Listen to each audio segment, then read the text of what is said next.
Hello learners, this is Divya. Welcome back to my channel. आज मैं आपके साथ शेयर करने वाली हूँ calculation of profit at the time of death of a partner. जब भी पार्टनरशिप में किसी पार्टनर की डेथ होती है ड्यूरिंग द ईयर, तो हमारे को प्रॉफिट की कैलकुलेशन करनी होती है। फॉर एग्जाम्पल, आपका ईयर स्टार्ट होता है 1 अप्रैल और ईयर एंड होता है 31 मार्च। ठीक है, फाइनेंशियल ईयर के हिसाब से आपका ईयर स्टार्ट होता है 1 अप्रैल और एंड होता है 31 मार्च को। और आपका अगर पार्टनर जो है उसकी डेथ ड्यूरिंग द ईयर हो जाती है किसी भी डेट पे, लाइक 1 जुलाई, तो इस टाइम पे आपको, क्योंकि यहाँ पर अगर इसकी डेथ हुई है तो आपको इसके एग्जीक्यूटर को तो पेमेंट करनी पड़ेगी ना 1 जुलाई को। तो यहाँ पर जो प्रॉफिट की कैलकुलेशन होगी फ्रॉम 1 अप्रैल टू 1 जुलाई, ये प्रॉफिट की कैलकुलेशन किस तरीके से की जाएगी आज हम ये डिस्कस करेंगे।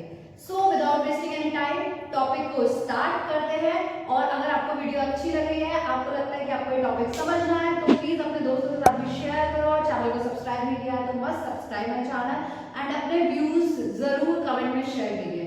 सो फटाफट से देख लेते हैं। देखो, profit till the date of death को कैलकुलेट करने के लिए हमारे पास दो तरीके होते हैं। ठीक है, तो पहला जो हमारे पास हम सीखने वाले हैं वो है केस 1।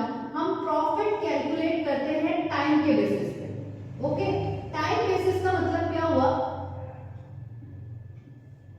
आपको क्वेश्चन में बोला गया होगा कि आपके पार्टनर की डेथ जिस भी दिन हुई है उसका प्रॉफिट आपको कैलकुलेट करना है on the basis of, it may be आपको ऐसा गिवन हो सकता है कि आपको प्रॉफिट लेना है, it may be last year का प्रॉफिट, या फिर आपको बोलेंगे लास्ट 2 ईयर के प्रॉफिट के बेसिस पे ले लो, या फिर बोलेंगे एवरेज प्रॉफिट के बेसिस पे ले लो of last 2 years, 3 years, 5 years. ये बात आपको क्वेश्चन में ही बताई गई होगी। ठीक है, तो प्रॉफिट और टाइम के बेसिस पे हम कैलकुलेशन को किस तरीके से करेंगे?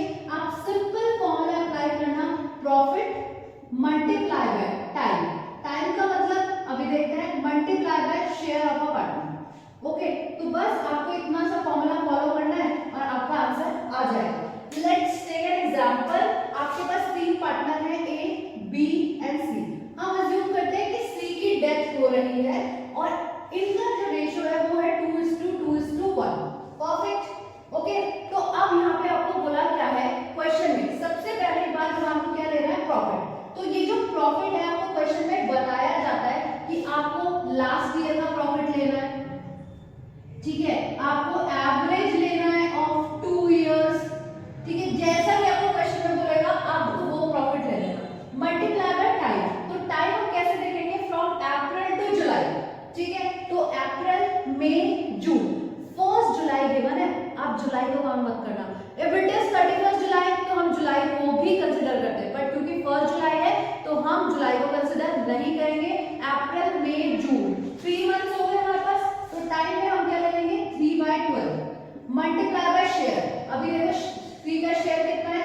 1/5। बस इतना सा सॉल्व करेंगे और आंसर आ जाएगा। And this is done. बस इतना ही करना है आपको। ओके, आई होप ये बहुत इजीली आपको समझ में आ गया होगा। अब हम आ जाते हैं अपने नेक्स्ट पॉइंट की तरफ। ठीक है, सेकंड पॉइंट पे हम कैसे कैलकुलेशन कर सकते हैं? हमारे को यहाँ निकालना है profit till the date of death, और अब हम ये कैलकुलेट करेंगे on the basis of sales, मतलब सेल्स बेसिस। इस पॉइंट को हम टर्नओवर भी बोलते हैं, एंड आप लोगों को तो पता ही होगा ना कि सेल्स को ही हम टर्नओवर भी बोलते हैं, तो इसे हम टर्नओवर बेसिस भी बोलते हैं। अब देखो, जो टर्नओवर बेसिस का क्वेश्चन आता है ना, उसमें होती है लैंग्वेज इंपॉर्टेंट। आपको एक एक फिगर को ध्यान से पढ़ के समझना है, बट मैं आपको बहुत इजीली समझाती हूँ। ठीक है, यहाँ पर आपको बोला होता है कि आप लास्ट ईयर के प्रॉफिट परसेंटेज के बेसिस पे, यहाँ पे लास्ट ईयर के प्रॉफिट के बेसिस पे नहीं, वो आपको बोलते हैं लास्ट ईयर के प्रॉफिट परसेंटेज के बेसिस पे। मतलब जितना प्रॉफिट आपने पिछले साल, जितना परसेंट प्रॉफिट आपने पिछले साल कमाया था ना, उतने ही प्रॉफिट परसेंट के बेसिस पे इस बारी जो पार्टनर की डेथ हो रही है उसको क्या दे दो? प्रॉफिट दे दो। तो देखो हमारे पास क्या क्या गिवन होता है। फॉर एग्जाम्पल, अभी हमारा ईयर चल रहा है 2023, इसका मतलब beginning from 1 April 2023 ending on 31st March 2024। Okay, again हम एबीसी का एग्जांपल ले लेंगे और मैं एक ईयर तो मैंने बनाया 1 अप्रैल 2023 से लेकर 31 मार्च 2024 तक, और मान लेते हैं इससे पहले वाला जो साल होगा वो कौन सा ईयर होगा हमारे पास, बिगनिंग फ्रॉम 1 अप्रैल 2022 और एंडिंग ऑन 31 मार्च 2023। जब भी आपके पास टर्नओवर बेसिस का क्वेश्चन गिवन होगा तो आपको 2 इयर्स की इंफॉर्मेशन कुछ गिवन होगी और आपको समझना है कौन सी इंफॉर्मेशन कौन से ईयर के लिए दी है। अगर आप ये समझ गए ना तो समझ लेना क्वेश्चन सॉल्व है। अब आपके पास गिवन क्या क्या हो सकता है, देखो, एक तो मान लेते हैं यहाँ पे जो पार्टनर है उसकी डेथ हो रही है जुलाई में, 1 जुलाई, ठीक है, और 31 जुलाई में लेते हैं आपके पार्टनर की डेथ कब हो रही है, 31 जुलाई। और अगेन हम यहाँ पे एग्जांपल लेते हैं A B C are partners, ratio 2:1, और सी जो है रिटायर हो रहा, सी की क्या हो रही है, डेथ हो रही है, और उसका शेयर कितना है, 1/5। ओके, अब सी की डेथ किस दिन हुई है, 31 जुलाई के दिन। आपके पास गिवन इंफॉर्मेशन क्या है सॉल्यूशन करने के लिए, आपके पास लास्ट ईयर का प्रॉफिट गिवन है कि आपने पिछले साल प्रॉफिट बनाया था 1 लाख। ओके, और आपकी लास्ट ईयर की सेल्स भी गिवन है जो कि थी 10 लाख की। परफेक्ट। साथ ही के साथ आपके पास क्या गिवन है, जिस साल आपके पार्टनर की डेथ हुई है ना, from 1 April till the date of death तक का आपके पास क्या गिवन है, सेल्स वैल्यू गिवन है। तो हम ले लेते हैं 1 अप्रैल 2023 से 31 जुलाई 2023 का जो आपके पास सेल्स गिवन है वो आपके पास गिवन है 5 लाख। परफेक्ट। तो दिस इज द इंफॉर्मेशन, ये आपके पास गिवन है। देखो, ये सारी इंफॉर्मेशन आपके पास एक पैराग्राफ में गिवन होगी। अगर आप इसे लाइन डायग्राम पे लिख लोगे ना, आपके लिए बहुत बहुत बहुत इजी हो जाएगा। क्वेश्चन में आपको क्या बोला गया होगा कि आपका प्रॉफिट एक्रू होता है सेम रेट पे जितना पिछले साल हुआ था, राइट। तो अब आपको क्या करना है, ये कैलकुलेट करना है कि भाई मैंने पिछले साल कितना % प्रॉफिट कमाया। तो बस जो आपको सिखाते थे ना 5th 6th में प्रॉफिट % निकालना मैथमेटिक्स में, वो ही अप्लाई कर दो। तो अब हम क्या निकालेंगे, 2022 टू 2023 की प्रॉफिट % निकालेंगे, मतलब लास्ट ईयर की प्रॉफिट %। वो ही पुराना formula, profit upon sales into 100। Perfect. देखो, पिछले साल का प्रॉफिट कितना है, 1 लाख, और पिछले साल की सेल्स कितनी है, 10 लाख, मल्टीप्लाई बाय 100, आंसर कितना आ गया, 10%। ठीक है, तो हमने पिछले साल कितना प्रॉफिट कमाया, 10%। परफेक्ट। अब हमें क्या निकालना है, अब मैंने पिछले साल 10% प्रॉफिट कमाया, इसका मतलब मैं फ्रॉम 1 अप्रैल टू 31 जुलाई मतलब till the date of death कितना प्रॉफिट कमाऊंगा, 10% सेम रेट पे। तो बस अब हम क्या निकालेंगे, प्रॉफिट कैलकुलेट करेंगे फ्रॉम 1 अप्रैल 2023 टू 31 जुलाई 2023। ठीक है, तो इसको कैलकुलेट करने के लिए हमारे क्या करना पड़ेगा, हमें लेनी पड़ेगी सेल इसी ड्यूरेशन की।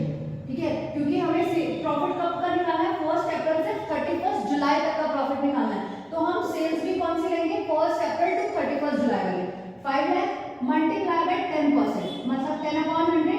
आपके पास प्रॉफिट कितना है, 50,000। ओके, तो बताओ क्या ये आंसर हो गया।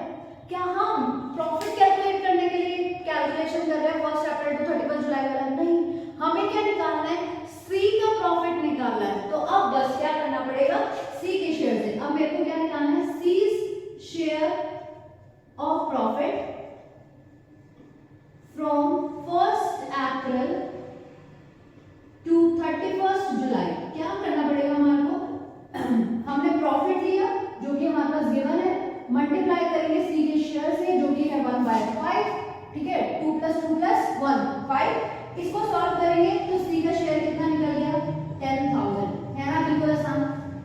ठीक है, क्योंकि मैंने सारी की सारी फिगर्स अपने लाइन डायग्राम पे लिखी, आप अपना क्वेश्चन सॉल्व करते हुए भी इसी तरीके से लिख सकते हो और अपनी चीजों को आसान बना सकते हो। बहुत सिंपल है, क्योंकि आपको क्वेश्चन में बोला जाएगा कि आपको पिछले साल के रेट पे जितने % पे आप पिछले साल प्रॉफिट कमाते थे उसी परसेंट पे इस साल का प्रॉफिट भी निकालना है। तो बस पहले पिछले साल की परसेंट निकालो, हमने निकाली प्रॉफिट अपॉन सेल्स इनटू 100 10%। उसके बाद में आपको क्या निकालना है, 1 अप्रैल टू 31 जुलाई का प्रॉफिट्स कैलकुलेट करो। कैसे कैलकुलेट करोगे, आपके पास सेल्स गिवन है मल्टीप्लाई बाय रेट, मतलब यहाँ पे हम लोगों ने क्या फॉर्मूला अप्लाई करा है, sales multiply by profit percent, ठीक है। एंड स्टेप नंबर 3 हमारे को सी का शेयर निकालना है, तो profit multiply by C share and done, answer आ जाएगा। अब देखो कुछ बच्चों का क्वेश्चन होगा कि मैम आपने यहाँ पर सी का शेयर तो निकाल दिया बट आपने टाइम को कंसिडर ही नहीं किया। अगर किसी को भी ये डाउट है ना छोटा सा भी कि हमने टाइम क्यों नहीं कंसिडर किया, तो आप प्लीज फोकस करना, ये जो सेल है ये 1 अप्रैल टू 31 जुलाई की है ऑलरेडी, मतलब ये ऑलरेडी उसी ड्यूरेशन की है, तो इसे अगेन टाइम ड्यूरेशन में डालने की, मतलब टाइम में कन्वर्ट करने की और टाइम को कंसिडर करने की कोई भी जरूरत नहीं है, ठीक है। क्योंकि यहाँ पे सेल जो है वो ऑलरेडी 1 अप्रैल टू 31 जुलाई की है, इसलिए आपको दोबारा से टाइम कंसिडर करने की जरूरत नहीं है। आई होप आपको ये पॉइंट बहुत अच्छे से समझ आ गया होगा। अगर आप चाहते हो मैं इससे रिलेटेड आपके साथ क्वेश्चन भी शेयर करूं तो प्लीज मुझे कमेंट करके जरूर बताना, अपने फ्रेंड्स के साथ वीडियो को जरूर शेयर करना। Thank you so much for watching this video and bye bye.